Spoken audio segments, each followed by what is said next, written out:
Hey guys, and welcome to what is by far my favorite part of backtesting, which is the optimization process. In this video specifically, we're going to talk about some ways you can optimize for different entries. So let's go ahead and dive right into it. For entries, we have three different types of ways that we can actually enter the market. What are they? We can enter with a market order, we can enter with a limit order, and we can enter with what's called a stop order. You learned about those in the beginner lessons earlier in the course. So with these three entries, there are limitations and benefits to each of them. For example, what you've learned so far is that we're entering these trades on a market order, which, as you have seen and as you will see as we move further in the course, is a profitable way to trade this strategy or these two strategies. So with that being the case, this is our 20 EMR entry, the last one we looked at on the Euro New Zealand in the last video. Let's go ahead and plot our short position tool on the chart. Let's change everything to actually gray so we can see it. And with this being the case, this is what our trade would look like. If this was a market order and we're trading the strategy exactly how you've been taught so far with no optimization, we have a 50 pip stop loss above this wick, which the wick is right at 43. So that means we would have a 93 pip stop, right? So there we are at 93 pips. And with that being the case, we would also have, if we zoom out a bit, a 93 pip target for a 1-to-1 reward to risk ratio. So that is our market order entry. Now, what are the limitations of market orders, just to get into the reason why we want to be doing this? Why do we want to try to optimize for better entries? And before I get ahead of myself, the entire point of this optimization section is so that you can take the strategies you've learned and optimize them to best fit your trading style. Because if you don't have the ability to do that, you're not going to be successful. As I said earlier, I wish it was as easy as me saying, here's the strategy, plug and play, go out here and trade it exactly as I've said, and you're going to be profitable. But if what I do doesn't align with your trading style and your trading philosophy and personality, then you're going to have a really hard time sticking to that strategy. For instance, you may be somebody that doesn't like market orders. That happens, right? If that's the case, let me tell you some other ways to enter the market and the benefits and limitations of those other ways. So we have a market order, enter the trade, 1-to-1 reward to risk. What are the limitations of a market order? Well, for one thing, market orders generally cost you a spread, right? So with a market order, you're not actually being, unless you pay commissions for smaller spreads, you're not actually entered right at your entry price of 1.6616. The average spread on the Euro New Zealand is about 2 pips, 2.5 pips. So you're actually getting in 2 to 2.5 pips below that. Somewhere around right in here, I know that's not the straightest line in the world, bear with me, is where you would actually be entered into the market. So with a market order, you're definitely getting into a trade. There's a benefit. You don't have to wait on your limit or your stop order to be hit. You're absolutely getting into the trade. So there's a benefit, but the limitation is you'll always be charged a spread. Even if you're paying commission, you're going to be charged a little spread when you pay, when you actually trade. But that's with a commission, you're going to be charged much less. But anyway, beside the point, you're still going to be charged a spread anytime you use a market order. So that's a limitation. Again, the benefits are, at least you know you're definitely in the trade if you're using a market order. Well, let's talk about how we can optimize your entry for a limit order. So if you are looking at this 38.2% candle, we're just using the 20 EMA-R for an example, but you can apply all of this over to the 50 EMA-P strategy as well. Let's go ahead and plot our Fibonacci retracement here and change the colors because we were using a darker chart. So the colors are now going to be turned to black. So this is your normal setup for a 38.2% candle, right? Since we know for a fact that our entry will be below the 38.2% retracement, what you could do is any of the above. You could put a limit order at 38.2%. That way, you don't get hit with the spread. What I mean by that, a lot of times, and not always, one of the downfalls to a limit order is you're going to miss some trades that take off immediately, whereas with a market order, you would be in that trade. But with a limit order, you don't have to worry about spread because you're not going to get filled unless that limit order is hit. So with that being the case, you're not paying extra to get in. Price will have to go slightly above your limit order in order to fill you, but you're not paying any extra to get into this trade. So a limit order is one way you can avoid spread. What it also does is gives you an opportunity to have a greater risk to reward ratio and possibly a better win percentage. The downfall, instead of those are the benefits, the downfall is that you're not going to be involved in every single trade. So let's talk about a couple of examples of this. The first example, as I just stated, you could have, and this is some really cool stuff. Don't go away from this video. This is, again, one of my favorite parts of this. You could have your entry at the 38.2% retracement. Now, as for a stop loss, our stop loss is always going to be 1 ATR above our entry candle. So your stop loss can go here. That's going to do two things. If you're going for a 1-to-1 still, that's going to decrease the amount of movement price has to go to hit your target, right? Now we only have to go here instead of going here. We have a greater chance of winning. So a limit order can help improve your win percentage or win rate. It can also, if you decide to take targets at the same place you would have with a 1-to-1, now what do we have? Now we have a better reward to risk ratio. So changing it to a limit order can also help you with your reward to risk ratio. Now what we're looking at, and this is my favorite way to use limit orders. If I'm going to use a limit order, I want to increase my reward to risk. Instead of just looking for a 1-to-1, if I'm using a limit order to enter these trades, I would want to see a really nice win rate, or that's what I would test for first, is having a really nice win rate. So I just said win rate twice on accident. Whenever I'm using a limit order, I like to optimize for a better reward to risk ratio, not win rate. I was just made a mistake with my words. So let's get back to the video. Right now we got a 1.3. What are some other ideas that you can think of right now with limit orders?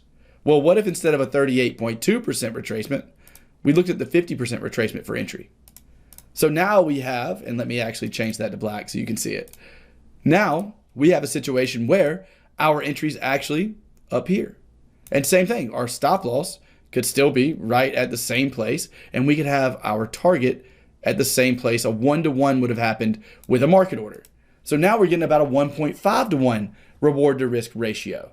And what if, do you have any other ideas? What if we did something like this? What if we did a 70% retracement? And all I'm doing is adding a number to our Fibonacci retracement. This is percentages. That's all Fibonacci retracements show you. And you can place whatever you want in these little numbers. So 0.7 is just a 70% retracement of whatever you pull. So from my pull low or high, to low, this 7 is just a 70% retracement of that pull. So it's a 70% retracement of that candle. If we do this though, what we end up with is a way of optimizing the entry to have a really good reward to risk ratio of about a 1.86, nearly a 2-to-1 reward to risk ratio in this case. So this is a really powerful way to add to your reward to risk ratio is by using limit orders after your entry. So those are the benefits. What's the biggest limitation to limit orders? Again, all of this has to be tested, and here's the reason. Price sometimes goes straight down. Price sometimes consolidates and would have hit your entry. You don't know what the results are going to be doing this unless you test it for yourself. So you'll have to test for this.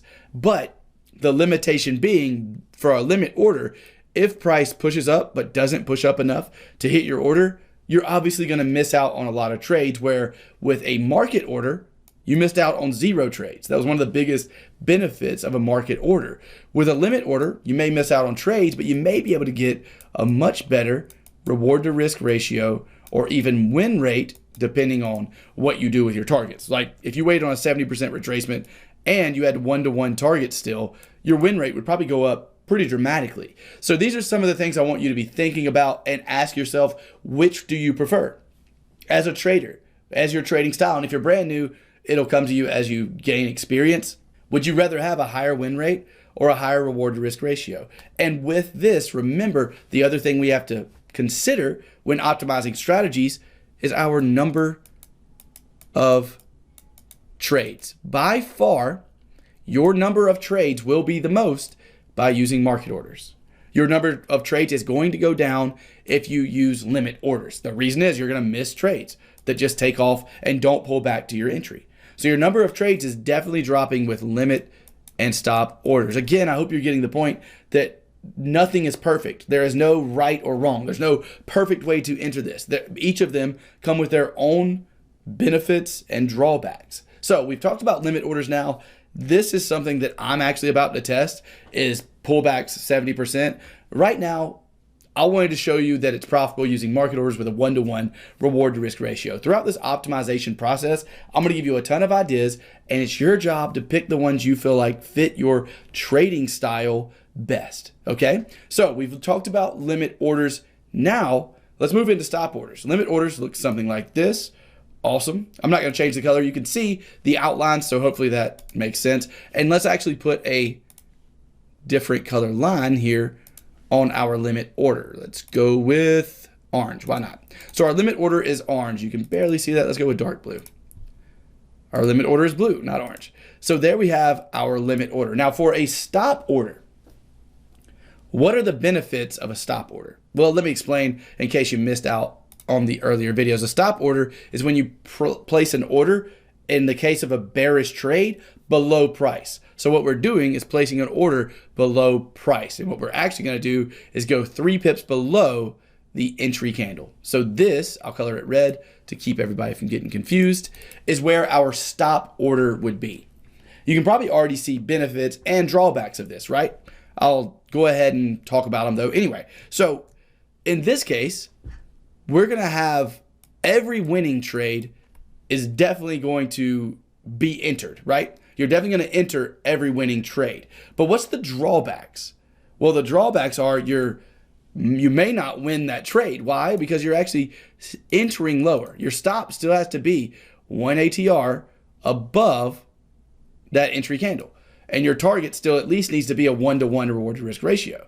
So with that being the case, see how much further away your targets are now? So a stop order, the limitations of that and the drawback is that you have to have a wider stop and target. I'm not going to write that out. You know what it is. You have to have a larger stop and a larger target because you're entering lower. What are some of the benefits? The benefit is, in this case, you don't have to worry about spread. You're not paying the cost of spread. Price will have to go slightly below to enter you into the trade, but you're not seeing the spread come out of your account immediately like you are with market orders. And it doesn't come out of your account. You're not seeing your order way down here when you place a market order up here.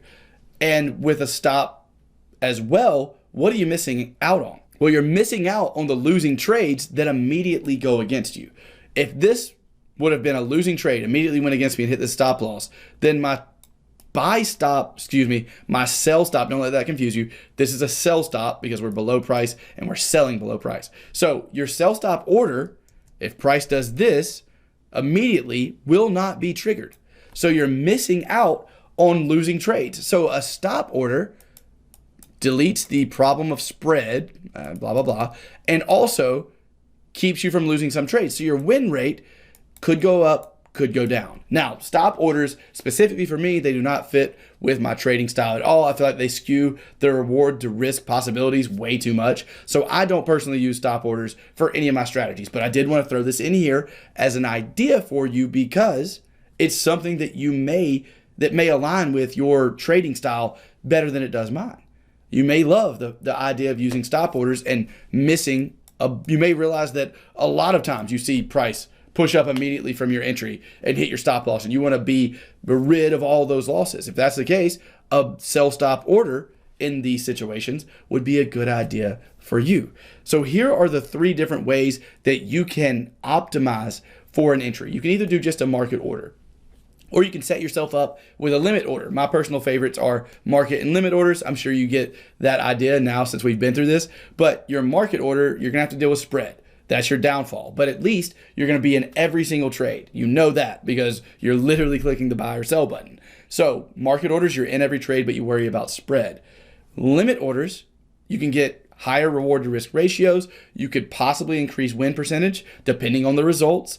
And you're not having to deal with spread, but you are missing out on trades that directly and immediately go hit target without pulling back enough to hit your entry, right?